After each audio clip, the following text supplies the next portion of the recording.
தேசிய மக்கள் முன்னணியினுடைய மகளிர் அணியினரால் கிட்டு பூங்காவிலே ஏற்பாடு செய்யப்பட்டிருக்கின்ற இந்த மகளிர் எழுச்சி நாள் நிகழ்வுக்கு தலைமை தாங்குகின்ற யாழ் மாவட்ட மகளிர் அணி தலைவி மதிப்புக்குரிய ஞான குணேஸ்வரி ஆசிரியர் அவர்களுக்கும் மற்றும் எங்களுடைய மகளிர் அணியினுடைய முக்கிய மூத்த செயற்பாட்டாளர் கிருபாக்கா அவர்களுக்கும் மற்றும் இங்கே பிரதம விருந்தினராக கலந்து கொண்டு எங்களுடைய அமைப்பையும் எங்களுடைய மகளிரையும் பெருமைப்படுத்தி இருக்கக்கூடிய பெருமதிப்பிற்குரிய யாழ்ப்பாண பல்கலைக்கழக விரிவுரையாளர் மீனகா சிவகரன் அம்மையார் அவர்களுக்கும் மற்றும் எங்களுடைய வெள்ளோடித்துறை நகர சபையினுடைய தமிழ் தேசிய மக்கள் முன்னணி அகில இலங்கை தமிழ் காங்கிரசினுடைய முதலாவது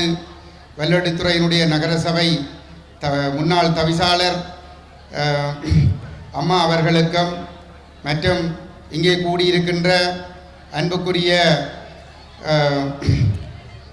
தாய்மார்கள் சகோதரிகள் மற்றும் எங்களுடைய நண்பர்கள் ஆதரவாளர்கள் அனைவருக்கும் இந்நேர வணக்கங்களை தெரிவித்துக் கொள்கின்றேன். நாங்கள் எங்களுடைய இந்த தேசிய விடுதலை பயணத்திலே ஒரு தீர்க்கமான காலகட்டத்திலே நாங்கள் பயணித்துக் கொண்டிருக்கின்ற பொழுது இந்த மகளிர் தின நிகழ்வானது இங்கே மிகவும் சிறப்பாக நடைபெற்று கொண்டிருக்கின்றது. இன்றைய தினம் இங்கு பல நூற்றுக்கணக்காக திரண்ட எங்களுடைய மக்கள் தமிழ் மக்களுடைய அரசியல் வீணவா என்ன என்பதனையும் அந்த வீணவாவை அடைந்து கொள்வதற்காக நேர்மையான ஒரு தலைமைத்துவத்தை இந்த மக்களுக்காக வழங்கி கொண்டிருக்கின்ற கஜேந்திரகுமார் பொன்னம்பலத்தின் மீதான நம்பிக்கையையும் வெளிப்படுத்துவதற்காக இங்கே திரண்டிருக்கிறார்கள் என்பதிலே நாங்கள் மிகவும் பெருமை அடைகின்றோம். 2009ஆம் ஆண்டு வரைக்கும் அதற்கு முன்னரான ஒரு 35 ஆண்டுகள் இந்த தீவிலே சிங்கள பௌத்த பேரினவாத இன அழிப்புக்கு எதிராக ஒரு விடுதலை இயக்கத்தை கட்டியெழுப்பி எங்களுடைய தேசத்து இளைஞர் யுவதிகளை ஓரணியிலே ஒன்றாக்கி எங்களுடைய தாயகத்தின் 70% நிலப்பரப்பை மீட்டெடுத்து எங்களுடைய மண்ணிலே ஒரு நடைமுறை அரசை நிறுவி ஒரு தமிழர்கள் பாதுகாப்பாக கௌரவமாக சுதந்திரமாக வாழக்கூடிய ஒரு நிர்வாகத்தை எங்களுடைய தேசிய தலைவர் மேதகு வேலுப்பிள்ளை பிரபாகரன் அவர்கள் நடத்தி சென்றிருந்தார். அவருடையதும் அந்த போராட்டத்தினுடைய அதுவும் நிலைப்பாடானது இந்த தீவிலே தமிழர்கள் பாதுகாப்பாக கௌரவமாக தலை நிமிர்ந்து வாழ வேண்டுமாக இருந்தால் தமிழ் பெண்கள் ஆண்களுக்கு சரிநிகர் சமானமாக சமத்துவமாக வாழ வேண்டுமாக இருந்தால் அதற்கான ஒரே வழி எங்களுடைய தேசத்துக்கான அங்கீகாரம் பெறப்பட வேண்டும் என்பது. வடக்கு கிழக்கு தாயகத்தில் இணைந்த தாயகத்திலே தமிழர்களுடைய தேசம் அதனுடைய இறைமை தமிழ் மக்களுடைய சுயநிர்ணய உரிமை அங்கீகரிக்கப்பட்ட அடிப்படையிலே ஒரு அரசியல் தீர்வு எட்டப்பட வேண்டும் என்பது அந்த விடுதலை போராட்டத்தினுடைய இலட்சியமாக இருந்தது.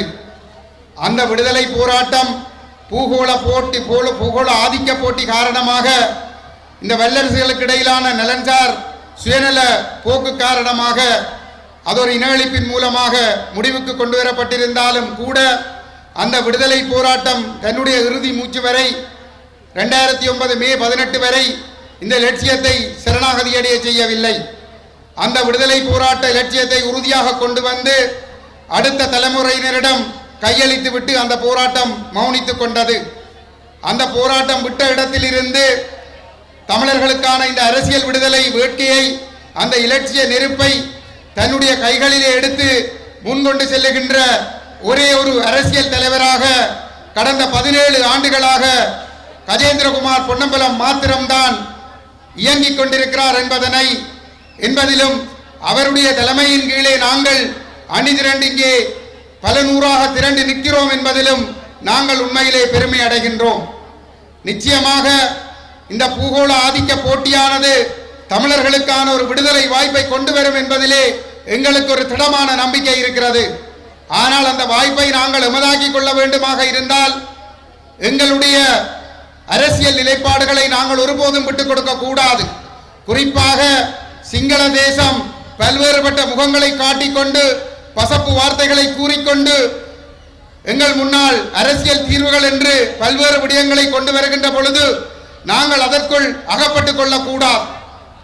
குறிப்பாக சொன்னால் ஸ்ரீலங்கா அரசு இன்று சர்வதேச சமூகத்திற்கு ஒரு நல்லிணக்க முகத்தை காட்டிக்கொண்டு இனவாதமற்ற மதவாதமற்ற ஒரு சமத்துவமான இடதுசாரி அமைப்பாக உலகத்திற்கு காட்டிக்கொண்டு ஒரு மிக கொடூரமான ஒரு ஒற்றையாட்சி அரசியலமைப்பை கொண்டு வந்து தமிழர்களுடைய தலையிலே கட்டியடிப்பதற்கான முயற்சிகளில் ஈடுபட்டுக் கொண்டிருக்கின்றார்கள்.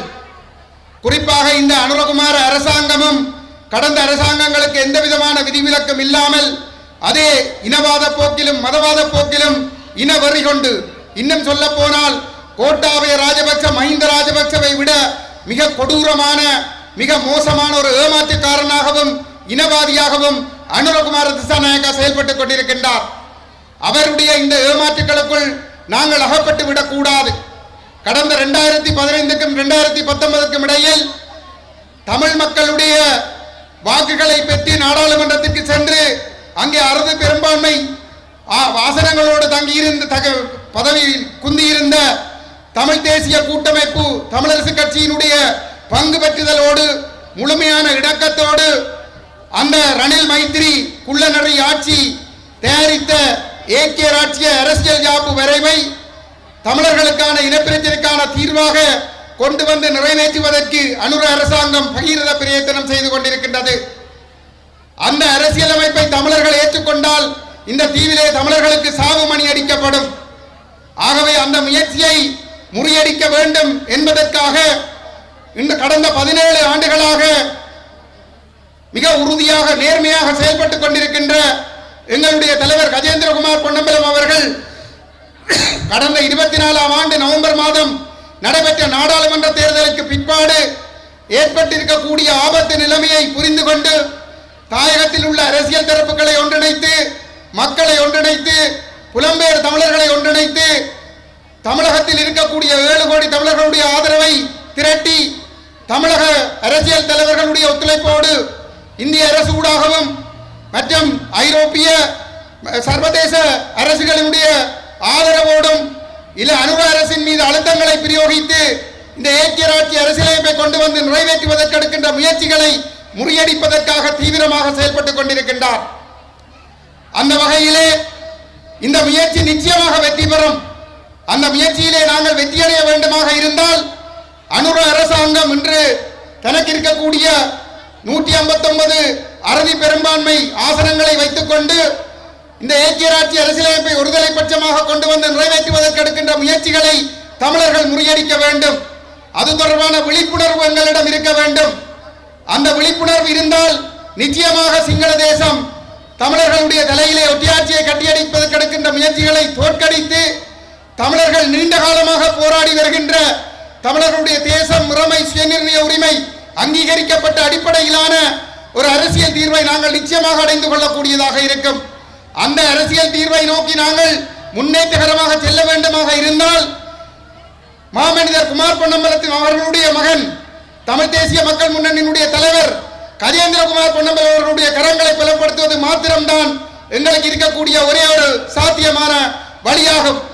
ஆகவே இங்கே திரண்டிருக்கிற மக்களுடைய சாட்சியாக நாங்கள் இந்த ஒற்றையாட்சியை அனுரகுமார் அரசாங்கம் கொண்டு வருவதற்கு முயற்சிக்கின்ற 15ஆம் ஆண்டுக்கும் 19ஆம் ஆண்டுக்கும் இடைப்பட்ட விரைவானது ஏக்கிய ராட்சி என்ற பெயரோடு வருகிற விரைவு ஒற்றையாட்சி, அதனை நாங்கள் நிராகரிக்கிறோம் என்பதனை உறுதியாக இங்கே மகளிர் அணி தன்னுடைய பிரகடனத்திலே வெளிப்படுத்தி இருக்கிறது. அதனை நிராகரிப்பதுடன் சர்வதேச சமூகம் அனுர அரசு மீது அழுத்தங்களை கொடுத்து அந்த ஏக்கிய ராட்சிய விரைவை கொண்டு வந்து நிறைவேற்றுவதை தடுப்பதற்கு எங்களுக்கு உதவ வேண்டும் என்பதையும் சர்வதேச சமூகத்திடம் நாங்கள் வலியுறுத்தி கேட்டுக்கொள்கிறோம். அதே நேரத்திலே தமிழர்களுடைய தேச முறைமை சுயநிர்ணய உரிமை அங்கீகரிக்கப்பட்ட அடிப்படையில் ஒரு சமூக ஒப்பந்தம் ஒன்று அரசியலமைப்பு உருவாக்கத்திற்கு முன்னதாக எழுதப்பட்டு சிங்கள தேசம் அதை ஏற்றுக்கொண்டு எங்களுக்கு தமிழர்கள் சிங்கள தேசத்தோடு ஒன்றாக ஒரு நாட்டுக்குள் வாழக்கூடிய வகையிலான ஒரு சமஸ்டி தீர்வை எட்டுவதற்கு சர்வதேச சமூகம் எங்களுக்கு ஆதரவு வழங்க வேண்டும். அவ்வாறான ஒரு நிலைமை எட்டுவதற்கு மக்கள் ஓரணியாக நின்ற கஜேந்திரகுமார் பொன்னம்பலம் அவர்களுடைய கரங்களை பலப்படுத்த வேண்டும் என்று இந்த மகளிர் தின நிகழ்விலே வலியுறுத்தி கொண்டு என்னுடைய கருத்துக்களை நிறைவு செய்கிறேன். நன்றி.